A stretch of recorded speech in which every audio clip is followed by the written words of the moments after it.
Hello and welcome back to another video. In today's video, we're going to be looking at 5 selling basics. Now, whilst there's all sorts of different things that you need to be mindful of when you're selling to people, there are 5 basic principles that you need to observe and need to be aware of to give yourself the best chance of connecting with your potential buyer and then hopefully making the sale.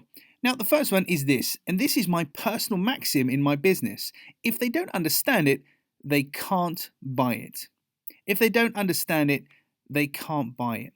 You see, for a lot of businesses and for a lot of salespeople, your potential clients don't actually understand the nature of your offering or what it means for them. Now, there is something at play called the burden of proof. The burden of proof is legal terminology, and it talks about putting together a case, a legal case with evidence as to why somebody should buy from you and what you actually do. I started my company Clear Sales Message back in 2018 because I came across a number of businesses who struggled to actually articulate their value proposition. Now, your value proposition is looking at the very, very basics of what do you do, why should anybody care, why should I choose you over the competition? Some basic questions from a buyer's point of view, but from a seller's point of view, a lot of those questions can be fatal in a conversation because you're probably not prepared for them. So, recognizing the burden of proof and recognizing that it's up to you to make your offering as easy to understand as possible is a crucial first step. Now, I always use a test scenario with the next person that walks past you. So, the next person that walks past you or the next person that you see, as long as they're an adult and as long as English is their first language, what would you have to say to them so they can understand your offering? And if they don't understand it fully, could they guess at what you're offering is? This is a really, really crucial point. So much business and so many opportunities are lost because potential buyers literally don't understand the nature of your business or the nature of your offering. Number 2, when somebody understands what you do, that's the first step. But secondly, why should they care about it? Because if people don't care about your offering, if they don't see what difference it will make to them, then they won't buy. So if they don't understand it, they can't buy it. They physically cannot buy it, even if they need it. But if they don't care about it, then they'll choose not to buy it. They won't buy it. And this comes down to empathy. How can you connect with your clients, potential clients, on a human-to-human level? I don't care how highfalutin or how corporate your offering might be. When you're dealing with people, you're dealing with emotion, you're dealing with situations, contextual situations and scenarios. Your potential clients are trying to meet a need, solve a problem, or achieve something through purchasing your offering. So you need to connect with them and empathize with them where possible. And this is genuinely empathize with them, not pretend to understand where they're coming from. Try and genuinely empathize with them in their situation and then relate that back to your offering. So for my sales clients, oftentimes it's confidence that's missing. So I know what it can feel like to lack a bit of confidence when it comes to presenting or comes to selling or making cold calls or making sales presentations. I know how awkward that can feel and how you just don't want to be doing it and you're just thankful when it's over and you really find the whole thing uncomfortable.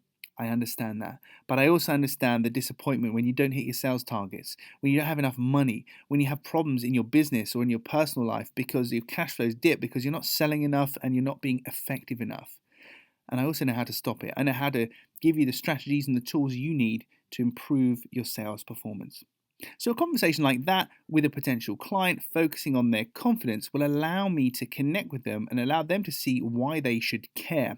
Most businesses would take I call it the welcome to McDonald's approach. So welcome to McDonald's, can I take your order? I'm kind of presuming you know what I do and why you might need it, and it's just a case of which part of my offering would you need. But for most, if not all, of your clients, the burden is on you to tailor your offering and to make them understand this is what I offer, this is what it means to you, and this is why you should care about it. Number 3, if you don't tell them, they won't know. Assumption is the mother of all lost sales.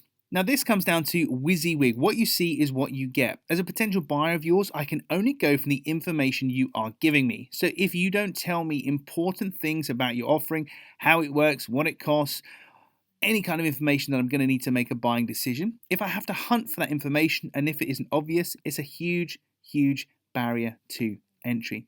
How can you simplify your offering? How can you make sure that I know all of the fundamental key information that I need to have in order to make that buying decision? If you do not tell me something about your offering, I do not know it. So don't assume anything. I really don't think you can insult anybody by explaining things too simply and too clearly, but you can definitely lose a sale by assuming I know something that I don't actually know, and it causes me to not buy from you. Number 4, classic, sell the destination, not the journey. Now, most airline adverts look like this. They very rarely have a plane or a plane seat in them, and that's because the airlines intrinsically understand that you're not buying an economy class plane ticket to Australia, you're buying what it would feel like to meet the kangaroos and what it would feel like to be there on holiday in the sunshine, spending time with your family, having a well-deserved break. They understand that they need to focus on what you want as a buyer, not what they're selling as a seller.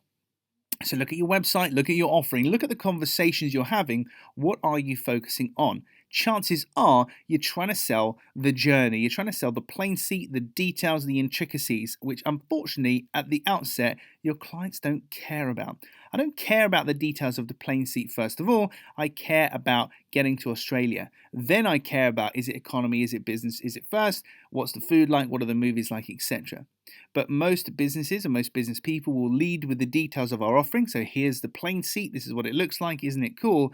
And unfortunately, as a buyer, I don't care. So think about the destination in your business and shift the syntax, the order with which you communicate. Focus on the destination first of all, not the journey. And finally, number 5, actually have a call to action. So many websites, business cards, sales conversations, emails, and all sorts of communications have no call to action. It's not obvious what I actually need to do to buy your product, to experience it, to get more information. Ensure that every piece of communication that you put out has a clear and concise call to action. Your business card, your website, your emails, blog posts, videos, whatever they happen to be, what do you actually want people to do once they've received that communication?